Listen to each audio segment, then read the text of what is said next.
सोलापूर शहर गुन्हे शाखेचे वरिष्ठ पोलीस निरीक्षक सुनील दोरगे यांची पदोन्नतीने नाशिक येथे बदली झाली आहे। त्यामुळे शहर गुन्हे शाखेची जबाबदारी कोणाकडे सोपवली जाणार याची सर्वांनाच उत्सुकता होती। पोलीस आयुक्त एम राजकुमार यांनी या ठिकाणी वरिष्ठ पोलीस निरीक्षक अरविंद माने यांची नेमणूक केली आहे।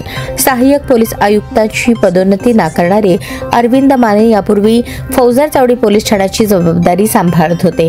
त्यांची कामगिरी उल्लेखनीय होती। त्यांच्या काळात फौजदार चावडी पोलीस ठाणे हद्दीतील अनेक गुन्हे उघडकीस आणण्यात त्यांना यश प्राप्त झाले होते।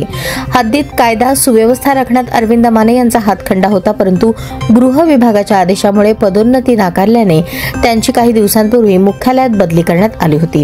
शहर गुन्हे शाखेचे सुनील दोरगे यांची पदोन्नतीने बदली झाल्याने त्यांच्या जागेवर कोणाची वर्णी लागणार याकडे सोलापूर शहर पोलीस दलातील सर्वांचेच लक्ष लागले होते।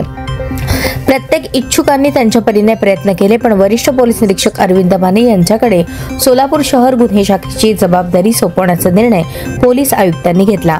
आता शहरातील चोरी, विशेषतः दुचाकी चोरी, बंद घरांमधील चोरी, घरफोडी, चेन स्नॅचिंग अशा गुन्ह्यांवर वरिष्ठ पोलीस निरीक्षक अरविंद माने हे निश्चितच चांगले काम करतील। त्याचबरोबर सोलापूर शहरातील गुन्हेगारांवर वचक निर्माण करून शहरातील गुन्ह्यांचे प्रमाण कमी करण्यात यशस्वी होतील अशी अपेक्षा जनतेमधून व्यक्त केली जात आहे।